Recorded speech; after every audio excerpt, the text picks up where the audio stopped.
Bonjour à tous et bienvenue pour ce nouveau Hit Story. Aujourd'hui, on a le plaisir d'accueillir dans nos studios un artiste talentueux, auteur, compositeur, interprète. Il nous fait vibrer avec ses textes sincères et ses mélodies entêtantes. Il sort un album aujourd'hui dont il va nous parler avec un titre fort qui en est extrait et qui a d'ailleurs le même nom que l'album, Hyper Héros. Bonjour Gaëtan Froger. Bonjour Stéphane, bonjour à tous. On est content de t'avoir ici. Alors, Hyper Héros est une belle chanson qu'on écoutera après cet entretien. Qu'est-ce qui t'a inspiré pour l'écrire? Est-ce qu'il y a eu un déclic particulier? Déjà, ce qu'il faut savoir, c'est que Hyper Héros, c'est un mot valise, en fait. Oui. C'est hypersensible, hypersensibilité. Je pourrais en parler plus tard, on ne sait pas. Oui. Hypersensibilité, donc je suis quelqu'un d'hypersensible. Et de super-héros. Donc du coup, ça fait hyper-héros. Oui, donc il y a un mélange entre la vulnérabilité, la force. C'est ça, en fait, comme tout super-héros, chaque pouvoir, chaque don, en fait, finalement, c'est aussi un fardeau, quoi.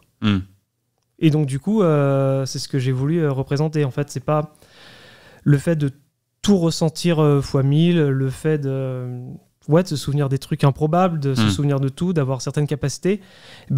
Au quotidien, c'est pas toujours forcément évident. C'est ce que tu veux dire avec les souvenirs de cartes postales? C'est vrai que ça revient plusieurs fois dans la chanson.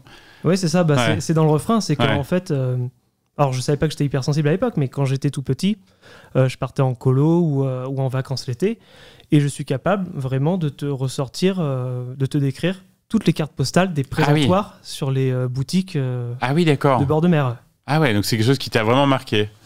En fait, un rien me marque. Genre vraiment, un rien me marque. Ah oui, d'accord.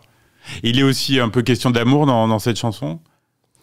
Il est toujours question d'amour de toute façon dans l'album, et puis de toute façon c'est plus facile d'écrire des chansons d'amour.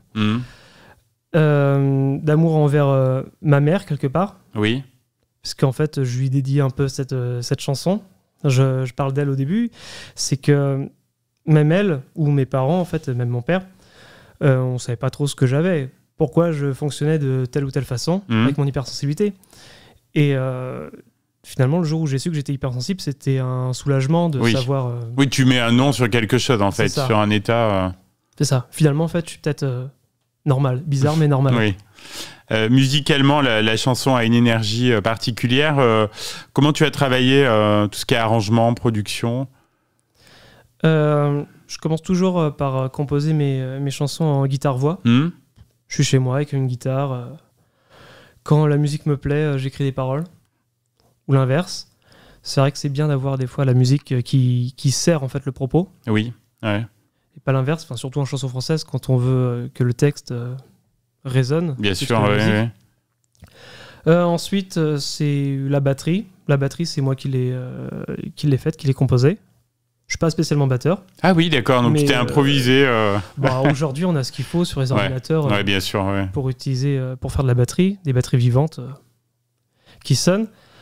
Puis après, j'envoie tout. J'enregistre une première version, une maquette. Ce que je fais, c'est qu'après, je rencontre des musiciens et je leur distribue les partitions. Ok, oui, d'accord. Donc ça s'est fait comme ça. Là. Ouais, c'est un travail collaboratif. Ouais. Et ça a mis du temps à prendre la forme définitive? Non, parce que vraiment, il y a un très gros travail de fait déjà. Même au niveau de la maquette, elle est généralement assez potable. Mais elle n'est pas... Oui, il y a une bonne base déjà. C'est ça. Ouais. Les musiciens, ils n'ont plus qu'à faire ce que j'ai écrit. Là où je prends les musiciens, c'est parce que je ne suis pas un bon bassiste, par exemple. D'accord. Donc je ne vais pas m'improviser bassiste si je veux que ça sonne. Voilà, sinon, je ne ferai pas d'album parce que ça ne sonnerait pas. Alors pour l'instant, le morceau n'a pas été trop dévoilé sur le net. Mais quels ont été les retours des proches, des gens qui ont écouté la chanson? C'est un peu particulier parce que vu que j'ai tendance à beaucoup chanter mes chansons quand je les travaille, ils sont contents que l'album sorte pour que j'arrête de les chanter. Ah oui, d'accord. Ok. Mais oui, je pense qu'ils sont fiers. Oui, il y a vraiment quelque chose. Il y a une mélodie aussi qui rentre bien en tête. Oui, ce que je trouve marrant, c'est quand je rentre chez moi, du côté de Nantes ou d'Angers, c'est quand j'entends mon père, par exemple, siffler un truc, il sait pas ce qu'il siffle. Et moi, je sais exactement ce qu'il siffle. Ah oui, en fait, il se met à siffler mes chansons et donc c'est que c'est efficace, du coup. Hein. Bah, ça a l'air, ouais. Il y a un très beau visuel pour la chanson et pour l'album avec un éléphant. Raconte-nous un peu l'histoire de ce visuel. Et c'est un peu en rapport de là où je viens, de Nantes. Des machines de l'île, l'univers, l'éléphant. Et puis, l'éléphant, c'est un animal qui me... pas dire qui me correspond. C'est un animal auquel je pourrais m'identifier, quoi. Si je devais faire un portrait chinois, un truc qu'on fait plus depuis les années 2000. Oui, c'est vrai. Et je pense que je choisirais l'éléphant. Ouais. Pour son hypersensibilité aussi, pour sa mémoire. Ah oui. Et pour sa trompe. Bien vu. Alors donc, est-ce que tu vois déjà un peu la dimension que le morceau va prendre sur scène? Est-ce que ça t'as déjà réfléchi? C'est la chanson que je fais en ouverture de concert. D'accord. À chaque fois. Ok. Parce qu'elle a le juste milieu. Elle est pas trop puissante, trop impactante. Elle commence bien, enfin doucement. Elle permet de bien... alors c'est technique, hein, mais elle permet de bien s'échauffer la voix. Oui. C'est une chanson d'échauffement, en fait. D'accord, oui. Et non, elle est catchy, et tout en étant pas forcément trop rentre dedans. Oui. C'est technique. C'est une chanson d'ouverture de concert, quoi. Alors, je le disais, l'album sort aujourd'hui. Est-ce que Hyper Héros est représentatif de cet opus? Parce qu'il porte le même nom, donc on se dit que le morceau est un petit peu à l'image du reste de l'album. Oui, tout à fait. De toute façon, Hyper Héros, c'est ce qui me représente le plus, je dirais. Après, les autres chansons, c'est des histoires que j'ai vécues aussi. Donc, liées plus ou moins, surtout plus, à mon hypersensibilité. Oui, donc c'est quand même le fil conducteur. Tout à fait, oui. Ouais. Et est-ce que c'est un album que tu as mis du temps à faire ou c'est allé assez rapidement? Il y a des chansons qui sont plus vieilles que d'autres. En fait, je pensais pas, j'ai pas écrit les chansons pour faire un album. Oui, ah oui, d'accord, c'était pas l'objectif à la base, quoi. Non, je me suis pas mis dans une pièce et je me suis dit, tiens, je vais faire un album, et j'ai pris 10 chansons. Ouais. Non.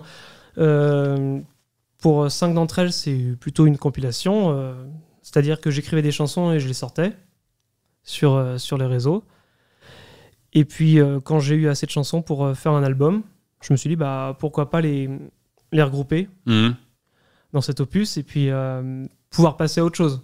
Bien sûr. C'est-à-dire que une fois que j'ai écrit ces chansons-là, j'y touche plus. Parce qu'une chanson, heureusement qu'il y a des concerts qui existent, parce qu'une chanson, c'est jamais fini en fait. Oui, bien sûr. Donc, si je les enregistre pas, si je les mets pas sur papier ou sur CD, je pourrais toujours faire la même chose. Justement, tu parles de concert. Pour nos auditeurs qui aimeraient venir te voir là en live, il y a même une date ce soir. C'est ça, le 29. Du coup, on sera le 29 mars au My Beers de Clermont-Ferrand. Donc là, ça va être les titres de l'album essentiellement. Il y aura mon bassiste, oui. D'accord. Qui sera avec moi, qui m'a aidé, Adam, si t'écoutes, on fait coucou. Petite dédicace. Qui sera avec moi, oui, ce soir. Donc Gaëtan, on va parler un petit peu de ton parcours. Tu en parlais tout à l'heure, donc tu viens de Nantes, donc pas auvergnat à la base. Est-ce que c'est facile de se faire une place dans la musique, puis dans une région qui n'est pas la sienne? Effectivement, on n'a pas les réseaux, enfin le réseau de connaissances pour faire sa place. Il suffit d'être bon en fait. Oui, et c'est ce que tu fais. C'est ce que j'essaye de faire. Voilà, donc ça va te permettre peut-être d'ouvrir des portes avec cet album. C'est tout ce qu'on te souhaite. J'espère qu'il aura un rayonnement national et international. Bien sûr. Alors au niveau artistique, quelles sont tes aspirations? Qu'est-ce que tu aimerais faire là dans les prochaines semaines? Ce que j'aimerais pouvoir passer à autre chose. Que de parler de cet album, mais bon, j'ai pas le choix que de continuer à parler de cet album. Oui, puis t'en es fier quand même. Ah mais j'en suis très fier, très fier. Mais c'est beaucoup de travail, c'est très fatigant. Mais j'ai hâte de le jouer sur scène et d'avoir des dates à proposer. Et de le faire connaître, de rencontrer le public et d'échanger sur ces morceaux. C'est ça, ouais. Ben, c'est tout ce qu'on te souhaite vraiment, Gaëtan Froger. C'était un plaisir de t'avoir ici dans les studios de Logos FM. Et ben, pour faire découvrir ton répertoire, on va écouter tout de suite Hyper Héros et on te remercie de ta venue. Eh ben, merci de ton invitation.